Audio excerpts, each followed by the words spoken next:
Hello दोस्तों, आप सभी का फिर से एक और नए वीडियो में स्वागत है। तो दोस्तों, हम चर्चा कर रहे थे कि राजस्थान उसकी जलवायु से संबंधित क्वेश्चनों के बारे में, जो कि 7वीं कक्षा 6 से लेकर 12 तक है। राजस्थान की जलवायु भूगोल लेते हैं, वो क्वेश्चन आते हैं कि आपके एक टॉपिक आता है जलवायु से जुड़ा हुआ। किससे? जलवायु से जुड़ा हुआ टॉपिक आता है। इसी पर हम बहुत सारे क्वेश्चन देखेंगे, लगभग 250 क्वेश्चनों के आसपास देखेंगे साथियों, जो कि राजस्थान की सभी जलवायु से क्वेश्चन जुड़े काफी कंप्लीट हो जाएंगे साथियों, लगभग हो जाएंगे कंप्लीट। तो शुरू करते हैं वीडियो पर। तो शुरू करने से पहले मैं आपको बताना चाहता हूँ कि ये पार्ट नंबर 2 है, पार्ट नंबर 1 हमने देख लिया था दोस्तों। तो शुरू करते हैं वीडियो शुरू करने से पहले आपसे एक और छोटी सी विनती है कि वीडियो को लाइक करें, शेयर करें, और यदि आप चैनल पर नए हो तो चैनल को सब्सक्राइब जरूर करें साथियों। तो आज का हमारा पहला क्वेश्चन है कि राजस्थान का कौन सा जिला अति आर्द्र जलवायु प्रदेश का भाग है? तो साथियों हो जाएगा कोटा। क्लियर है? दक्षिणी पूर्व में स्थित है कोटा, बारा, झालावाड़, बांसवाड़ा, प्रतापगढ़, डूंगरपुर, दक्षिणी पूर्व सलूम्बर तथा माउंट आबू क्षेत्र अति आर्द्र यानी अति नमी क्षेत्र जलवायु प्रदेश से क्षेत्र है साथियों। बिल्कुल क्लियर हो चुका है। अगला है कि अति आर्द्र जलवायु प्रदेश में कौन सा जिला स्थित नहीं है? तो जाएगा उत्तरी चित्तौड़गढ़। कौन सा जाएगा? उत्तरी चित्तौड़गढ़। उत्तरी चित्तौड़गढ़ आदि जलवायु प्रदेश में स्थित है। दक्षिणी पूर्व कोटा, बारा, झालावाड़, बांसवाड़ा, प्रतापगढ़, डूंगरपुर, दक्षिणी पूर्वी सरोवर तथा माउंट आबू क्षेत्र अति आर्द्र जलवायु प्रदेश में स्थित है साथियों। सबसे पहले आपको प्रश्न को पढ़ना है, उसके बाद आप उत्तर को देखना है साथियों, क्योंकि आपके सामने प्रश्न बहुत घुमा फिरा कर आएगा और यहाँ पर भी घुमा फिरा कर ही प्रश्न है साथ में। क्लियर है? अगला प्रश्न देखेंगे हम कि थार्न क्या है? थार थवेट के वर्गीकरण के अनुसार निम्नलिखित में से कौन सा जैसलमेर की जलवायु को प्रस्तुत करता है? EAD। कौन सा? EAD। बिल्कुल क्लियर हो चुका है। थारनवेट जलवायु वर्गीकरण के लिए वाष्प उत्सर्जन, वनस्पति वाष्प वितरण, मात्रा, वर्षा व तापमान को आधार लिया गया है। राजस्थान में थारनवेट का जलवायु वर्गीकरण अधिक मान्य है साथी। क्लियर हो चुका है। अगला है कि निम्नलिखित में से कौन सा कारक राजस्थान की जलवायु को निर्धारित करने के लिए उत्तरदायी नहीं है? तो वर्षा का समान वितरण।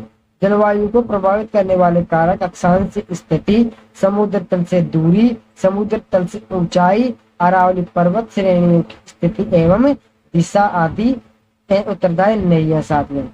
क्लियर? अगला है कि राजस्थान में निम्नलिखित जलवायु प्रदेशों में से कौन सा सबसे कम वार्षिक वर्षा प्राप्त करता है? BUHW। क्लियर? ये कल भी आई थी व्याख्या, तो हम आज नहीं देखेंगे इसको। एक बार आप इस पर गौर फरमा दीजिएगा साथ को। एक बात मैं बताना चाहता हूँ कि जिसमें व्याख्या नहीं है, जिसमें नहीं है उसी में यही व्याख्या आएगी साथ में। ओके, क्लियर हुआ? क्या है? दोबारा सुनो कि जिस प्रश्न में व्याख्या नहीं दी गई होगी उसी में यही व्याख्या होगी साथ में। क्लियर? अब देखेंगे अगला 36वां क्वेश्चन कि 36वां है कि राजस्थान के निम्नलिखित जिलों में से कौन सा अति आर्द्र जलवायु प्रदेश का भाग है? तो साथियों हो जाएगा झालावाड़। दक्षिण पूर्व कोटा, ये ऊपर आ चुकी है साथियों। बिल्कुल क्लियर हो चुका है। दूसरे प्रश्न में थी वो। अगला है कि राजस्थान में लौटने मानसून अवधि कौन सी है? अक्टूबर से लेकर दिसंबर तक की है। राजस्थान में मध्य जून से सितंबर तक वर्षा ऋतु होती है। राजस्थान में लौटता मानसून का मौसम अक्टूबर से दिसंबर तक का है साथियों।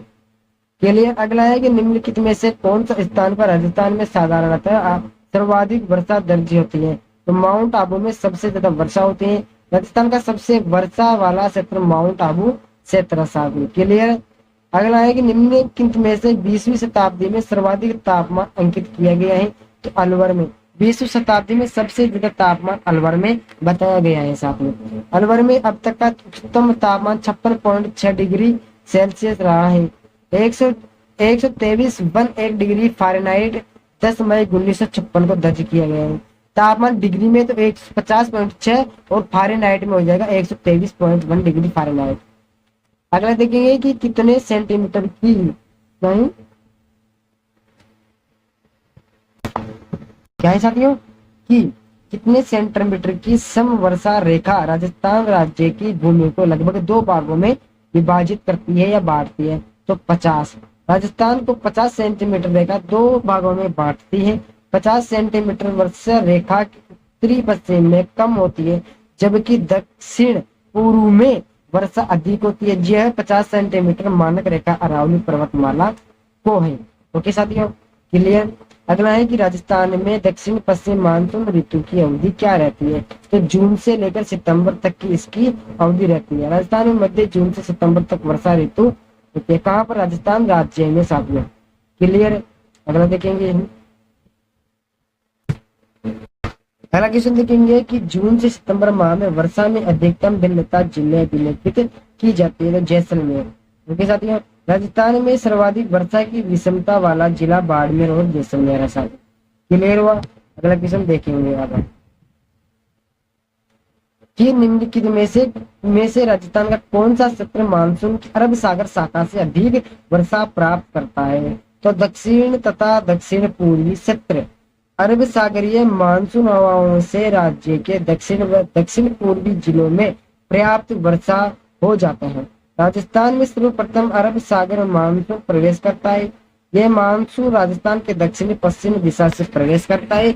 यह मानसून राजस्थान में अधिक वर्षा नहीं कर पाता क्योंकि यह अरावली पर्वतमाला के समांतर यानी सामने से निकल जाता है, ऊपर से निकल जाता है। अगला है कि राज्य के किस जिले में वर्षा के वितरण में सर्वाधिक वर्षा परिसर देखने को मिलता है? तो कोटा। उपरोक्त जिलों में कोटा में सर्वाधिक वर्षा देखने को मिलती है। कोटा आर्द्र से अति आर्द्र जलवायु प्रदेश के अंतर्गत आता है साहब, क्लियर।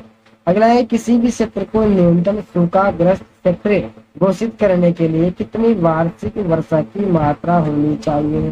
तो 70 से लेकर 100 सेंटीमीटर। न्यूनतम सूखाग्रस्त क्षेत्र घोषित करने के लिए वार्षिक 70 से 100 सेंटीमीटर वर्षा की मात्रा होनी चाहिए दोस्तों, क्लियर हुआ। अगला क्वेश्चन देखेंगे कि BUHW से क्या अभिप्राय है? तो शुष्क। क्या है? शुष्क उष्ण मरुस्थलीय जलवायु जो ऊपर आ चुकी है साथ में मैंने बताया था, तो ये यहाँ भी आ चुकी है, इसको नहीं पढ़ेंगे। अगला देखेंगे हम कि थारवेट के अनुसार DAW जलवायु प्रदेश के अंतर्गत निम्न में से कौन से जिले आते हैं? तो सिरोही हो गया, पाली हो गया और अजमेर हो गया साथ में, क्योंकि एक बार इस व्याख्या की जरूरत पड़ेगी दोस्तों, आपके कुछ महत्वपूर्ण तथ्य हो सकते हैं। अगला है कि BUHW जलवायु प्रदेश में कौन से जिले आते हैं? जैसलमेर हो गया, बीकानेर हो गया, गंगानगर आ गया साथ में। डॉक्टर व्लादिमीर कोफेन जर्मनी के वैज्ञानिक थे। कहाँ के थे? जर्मनी के, जिन्होंने सर्वप्रथम 1918 में विश्व की जलवायु का वर्गीकरण किया। कोपेन जलवायु वर्गीकरण राजस्थान के संबंध में जलवायु को 4 मुख्य जलवायु समूह में विभाजित करता है। प्रत्येक समूह को वनस्पति के आधार पर विभाजित किया गया है साथियों। ये जैसे BUHW जैसे था ना, वो 4 भाग है इसके साथ में, क्लियर हुआ। अगला है कि कोपेन के जलवायु वर्गीकरण के अनुसार गंगानगर जिले में किस प्रकार की जलवायु पाई जाती है? ये उसके भाग के साथ ऊपर वाले को, क्योंकि तो BUHW क्योंकि ऊपर आ चुकी है व्याख्या, इसको नहीं पढ़ेंगे। अगला है कि कोपेन के वर्गीकरण के अनुसार निम्नलिखित में से किस जिले में यू प्रकार की जलवायु नहीं पाई जाती? तो सिरोही में। ये भी आ चुकी है कि एक बार इसको पढ़ लीजिएगा। अगला है कि कोपेन की राजस्थान के जलवायु प्रदेशों के अनुसार AW जलवायु पाई जाती है, तो डूंगरपुर जिले में साथ में, क्लियर हुआ। अगर देखेंगे कोपेन की जलवायु वर्गीकरण के अनुसार राजस्थान के 3 जिलों में स्टेपी जलवायु पाई जाती है, तो वो जाएंगे बाड़मेर, जालौर और जोधपुर। कोपेन की जलवायु वर्गीकरण के अनुसार स्टेपी जलवायु बाड़मेर, जालौर तथा जोधपुर में पाई जाती है। डॉक्टर व्लादिमीर कोफेन जर्मनी के वैज्ञानिक के साथ, क्लियर। अगला देखेंगे कि राजस्थान का कौन सा जिला औसत वार्षिक वर्षा की मात्रा सर्वाधिक प्राप्त करता है? तो झालावाड़ होगा। जिला स्तर पर सर्वाधिक वर्षा झालावाड़ 100 सेंटीमीटर का। अगला है कि कोपेन के जलवायु वर्गीकरण के अनुसार डूंगरपुर और बांसवाड़ा जिलों में किस प्रकार की जलवायु पाई जाती है? AU प्रकार की जलवायु पाई जाती है साथ। अगला है कि कोपेन की जलवायु वर्गीकरण के अनुसार जालौर, चित्तौड़, नागौर, झुंझुनू निम्नलिखित में से किस प्रकार की जलवायु सम्मिलित है? BSHW प्रकार की वहां पर जलवायु सम्मिलित है साथ। अगला है कि राजस्थान का मानसून वर्षा वाला क्षेत्र कौन सा है? तो पश्चिमी हो जाएगा साथ में। राजस्थान में वर्षा की मात्रा दक्षिण पूर्व से उत्तर पश्चिम की ओर घटती है। पश्चिम क्षेत्र में न्यूनतम वर्षा होती है। अरब सागरीय मानसून हवाओं से राज्य के दक्षिण पूर्वी जिलों में पर्याप्त वर्षा हो जाती है साथ। अगला है कि राजस्थान की औसत वर्षा कितनी है? तो राजस्थान की औसत वर्षा साथियों 56 से लेकर 58 सेंटीमीटर है। राजस्थान में वर्षा का औसत 57 सेंटीमीटर है, जिसका वितरण 10 सेंटीमीटर से 100 सेंटीमीटर के बीच होता है। वर्षा का आसमान यानी कि आसमान वितरण अपर्याप्त और अनिश्चित मात्रा ही राजस्थान में हर वर्ष सूखे व काल का कारण बनती है। साफ कभी सूखा हो जाता है, कभी बाढ़ आ जाता है। निम्नलिखित में से कौन सी जलवायु राजस्थान में नहीं पाई जाती है? तो BSKW राजस्थान में नहीं पाई जाती है। अगला है कि निम्नलिखित में से कौन से कारक राजस्थान की जलवायु को प्रभावित करते हैं? तो वो हो जाएगी सबसे स्लिप, यानी कि अक्षांश से अवस्थिति और अरब सागर से दूरी और उच्चवक्षीय विशेषताएं। जलवायु को प्रभावित करने वाले कारक अक्षांश की स्थिति, समुद्र तट से दूरी, समुद्र से ऊंचाई और आवृत्ति। क्लियर हुआ साथ में? लास्ट एंड फाइनल क्वेश्चन देखेंगे कि समवर्षा रेखा जो राजस्थान को लगभग 3 समान भागों में विभाजित करती है वह कौन सी है? तो 50 सेंटीमीटर की। क्लियर भी ऊपर आ चुके हैं, साथ में कोई दिक्कत आपको पढ़ने के बाद नहीं है। तो साथ ही हमने पूरे 60 क्वेश्चन देख लिए हैं राजस्थान की जलवायु से लेकर कल और नए क्वेश्चन लगेंगे 20। सभी दोस्तों कल तक सभी दोस्तों जय जय भारत।